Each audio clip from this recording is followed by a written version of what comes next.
Mesdames et messieurs, bonsoir. Merci de votre fidélité. Bienvenue dans ce journal Le Sommaire.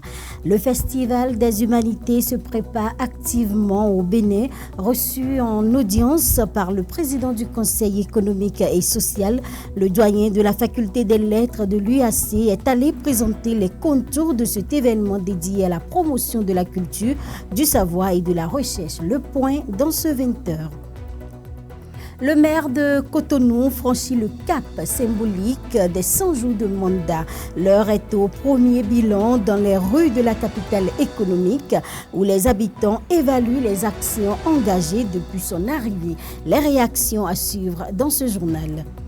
1 milliard de francs CFA pour la prise en charge des urgences vitales dans les hôpitaux publics, une mesure sociale du gouvernement qui suscite des interrogations alors que les autorités rappellent qu'il ne s'agit pas d'une gratuité des soins.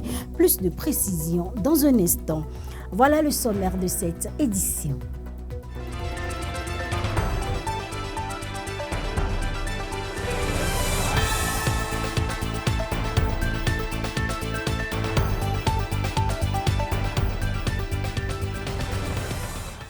Le président du Conseil économique et social a reçu ce jour une délégation conduite par le professeur Julien Baguidi, doyen de la faculté des lettres, langues, arts et sciences humaines de l'université d'Abomey-Calavi. Au menu de cette rencontre, les préparatifs du prochain Festival des Humanités, une initiative qui entend célébrer la richesse de la pensée, de la culture et de la recherche au Bénin. Retour sur les enjeux de cette audience.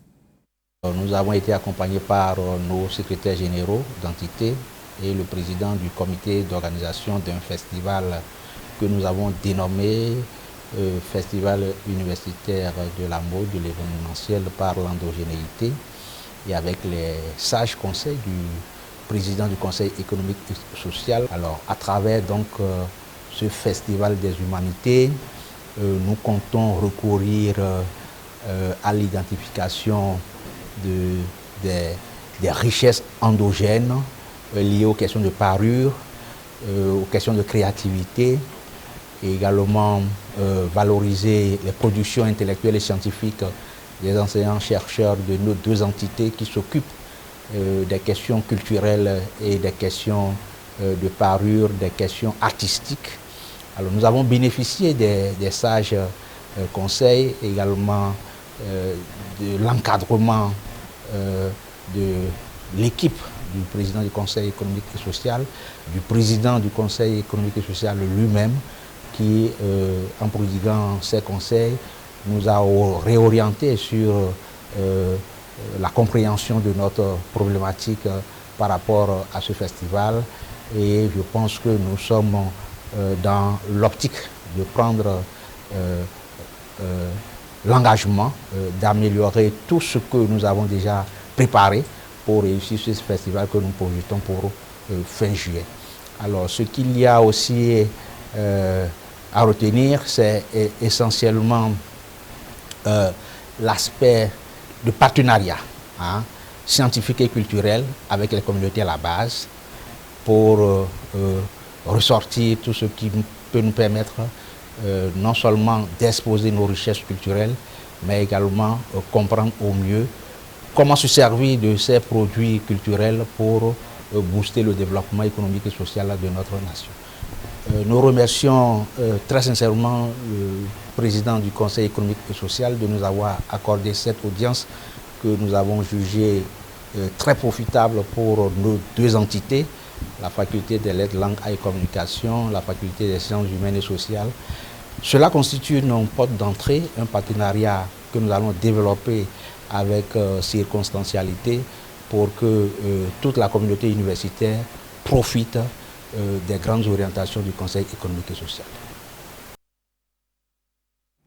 100 jours à la tête de la mairie de Cotonou, le maire Luc Nyakadja a franchi ce cap, une période d'observation pour les populations qui attendent de voir les premières marques de cette nouvelle gouvernance municipale. Les Cotonouais donnent leurs avis sur les actions engagées depuis son installation. Notre équipe est allée à la rencontre des populations pour recueillir leurs impressions. Nous sommes encore en phase d'observation, donc on ne peut pas poser un jugement précis. Mais je dirais qu'au fil des jours et des années, si possible, on puisse avoir des changements radicaux qui pourront impacter le quotidien des Cotonnois. Par exemple, il y a la sécurité de la route qui est très important. Il y a aussi le fait de l'entretien de la vie de Cotonou. Il n'y a rien senti de bon pour le moment. C'est comme si, je ne sais même pas s'il a déjà commencé son travail ou bien il attend encore quelque chose. C'est ce que moi j'ai remarqué. C'est que la ville et Cotonou, qui devait être vitrine pour le Bénin, c'est encore sale. Là où nous sommes, regardez là où nous sommes, carnival assez élevé. Les gens jettent les ordures par-ci par-là. On roule partout. On en a pas maintenant, ça sent ruine. C'est que ça sent. C'est qu'ils ont une partout. Donc c'est ça qui ça reste beaucoup pour la ville. Il y a des travaux publics là où les gens peuvent se mettre à l'aise facilement. Là. Donc il faut encore poser cette action-là pour qu'on sente qu'on a un nouveau maire à Cotonou. Tout se passe bien. S'il peut continuer ainsi, ce sera donc mieux. C'est bon. Mimo azomitole mimo 100 jours bula mi de egbede mais mimo de azomitole edo yigbon enye sin la yi mo na bi nu mi ganji. Nous apprécions vos efforts après 100 jours. Avec un peu plus d'efforts, nous serons ravis. Il y a encore des routes dégradées, des lieux d'inondation. Pensez-y.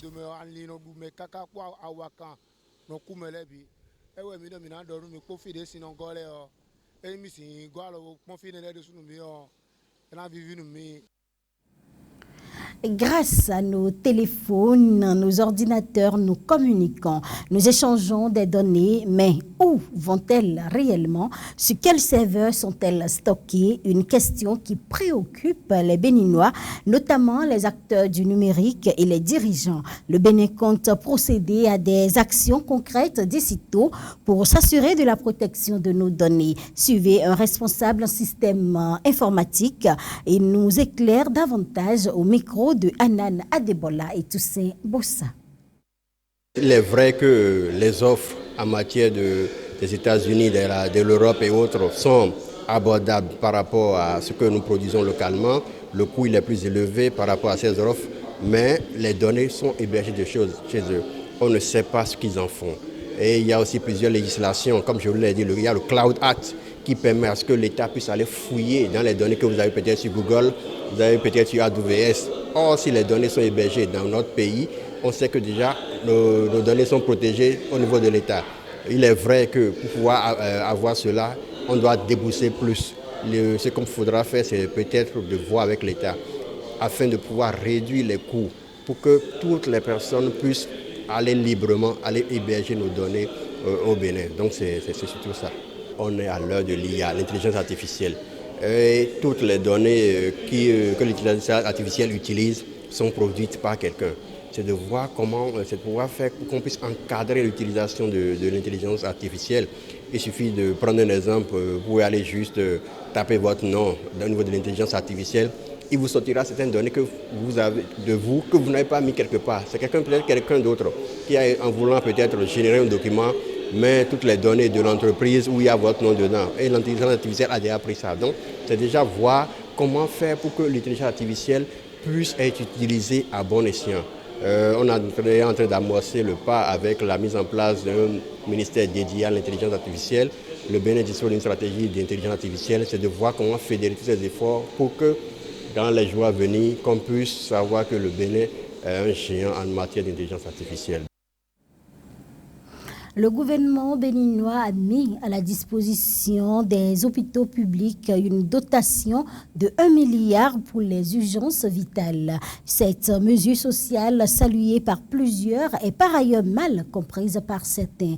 Il ne s'agit pas d'une gratuité. Suivez les clarifications de Dr Maoutondi Amos Bokodaro sur nos antennes à la faveur de l'émission Matin Libre Politique. Aujourd'hui, le ministre de la Santé l'a dit, et il fait d'ailleurs un travail exceptionnel avec toutes ses équipes, pour d'abord, dans chaque centre de santé public, définir clairement, au vu et au su de tous les soignants, qui d'ailleurs le savent déjà, ce qui peut être considéré comme urgence vitale. Et quel est le protocole à suivre? Les kits sont mis à disposition. Et quand vous venez désormais, ayant été victime de cette urgence vitale-là, on vous soigne d'abord et on parle d'argent après. C'est important qu'on parle d'argent après. C'est très important qu'on parle d'argent après. Mais pourquoi il faut parler d'argent après? Il faut parler d'argent après parce que le social s'entretient. Un social qui n'est pas entretenu va mourir. Imaginez, il y a eu cette expérience malheureusement dans plusieurs structures qui ont initié une mutuelle de santé. Certains responsables se sont mis ensemble pour cotiser, pour dire mais attention, si un d'entre nous avait une situation de maladie sans y être préparé, nous allons prendre dans ce fonds-là et gérer l'urgence et le sortir d'affaires. Mais qu'est-ce qui s'est passé? Beaucoup en bénéficient, mais en retour ne veulent pas payer. Et là, la caisse se vide. Les caisses se sont vidées. Il y a un qui m'a raconté sa mésaventure, parce que c'est lui qui avait été à l'initiative. Plusieurs centaines de millions mobilisés. Les caisses se sont vidées. Et c'est normal que les caisses se vident. Parce que même si vous êtes hyper fortuné, quand il n'y a pas d'entrée, mais ça finira par se vider. C'est pour cela que ce n'est pas une gratuité, mais c'est une mesure de sauvetage. On vous maintient en vie et vous vous arrangez pour payer votre facture. C'est vrai qu'il y a des cas sociaux, il y a des cas d'extrême pauvreté. exactement. Et l'assurance maladie est là pour couvrir. Nous avons dans notre centre de santé des services sociaux, des assistants sociaux qui mènent des enquêtes sociales. Parfois, ils vont jusqu'à la localité où réside l'individu. Pour voir dans quelles conditions. Oui. Et ce qui change encore, c'est que ça se faisait, hein, les services sociaux géraient les cas sociaux, mais ça prend du temps. Parce que le temps de mener toutes ces enquêtes-là, c'est peut-être déjà trop tard pour le patient. Exactement. Mais maintenant, on vous sauve et en retour, on mène ces enquêtes pour voir si vous n'êtes vraiment pas en situation de solvabilité. Et si c'est le cas et que c'est démontré que vous êtes vraiment quelqu'un de très indigent, je pense que le gouvernement a aussi prévu comment gérer ces cas-là, comment ces cas peuvent être supportés par ce budget social. D'accord. En tout cas, il y a un comité qui a été mis en place. Tout à fait. Dans l'application. Quel est en fait le but de ce comité? Mais c'est de travailler à ce que tout se fasse de façon correcte. De travailler à ce que cela ne souffre d'aucun manquement. Et qu'en retour, les fonds soient recouvrés. C'est très important. Il faut pouvoir expliquer. Mais beaucoup pensent que non, quand on a mis l'IA, c'est fini, on me sauve et puis je rentre chez moi. Ah non, il faut payer sa facture. Il faut payer sa facture parce qu'il faut penser aux autres. Cette situation dans laquelle on m'a sorti aujourd'hui, qui m'a sauvé la vie, et si demain, c'est peut-être un voisin, c'est peut-être un parent, c'est peut-être mon enfant, et que moi, j'en ai bénéficié sans payer ma facture. Est-ce que ce MLIA va rester MLIA? Donc, c'est comment faire pour fructifier ce MLIA qui doit être notre défi. Moi, je fais confiance aux Béninois.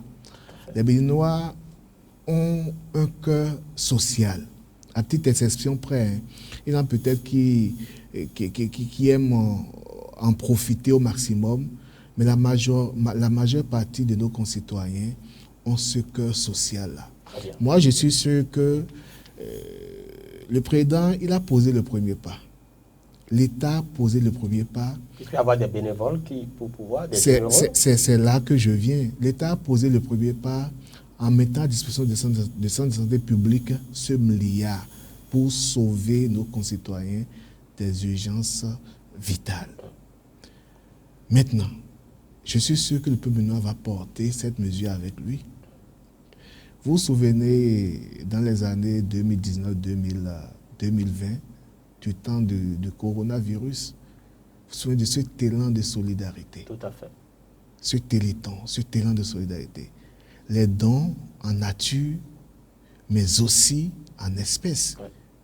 Je vous rappelle que les dons en espèces, les Béninois, dans leur élan de solidarité, ont mobilisé plus de 2,670 milliards. Donc moi, je suis confiant. Une fois qu'il y a une traçabilité, il y a une gestion rigoureuse, ce dont je ne doute pas, une gestion méthodique de ce milliard-là, les bonnes volontés, et qui a peut-être un compte solidarité, urgence vitale qui est ouvert, et qu'on permet à chaque Béninois et à chaque Béninoise d'y contribuer à hauteur de sa capacité. Je suis sûr que d'ici quelques années, ça ne sera plus seulement 1 milliard, mais ça sera beaucoup de milliards. Tout à fait. Ce que vous dites, c'est très important parce qu'on ne sait pas quand est-ce que quelqu'un, surtout quand on écoute les illustrations que vous avez données, oui. On ne sait pas peut-être l'instant d'après qui peut être dans l'urgence vitale. Non seulement on ne sait pas qui peut être dans l'urgence vitale, mais notre population grandit. Voilà. Les urgences vitales peuvent se multiplier. Exactement. Face à la recrudescence des conflits mondiaux où les discours de haine attisent les tensions, il est urgent de renforcer les approches concrètes et les stratégies évolutives pour briser les cycles de haine. Suivez ce récit réalisé par Anan Adebola à l'occasion de la Journée internationale de la lutte contre les discours de haine.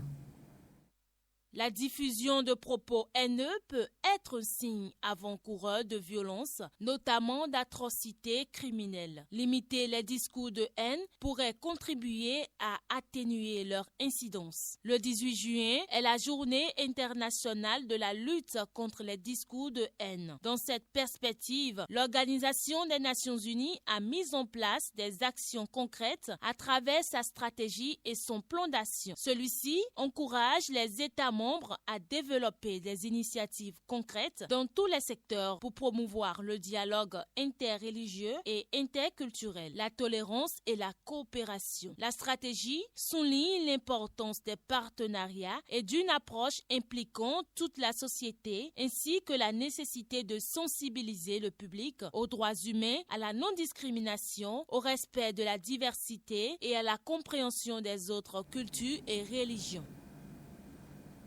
Fidèles internautes de Matin Libre Télévision, les batailles de la vie ne sont pas gagnées par le plus fort ni pas le plus rapide, mais par ceux qui n'abandonnent jamais. C'est la fin de ce 20h. Merci de nous avoir suivis.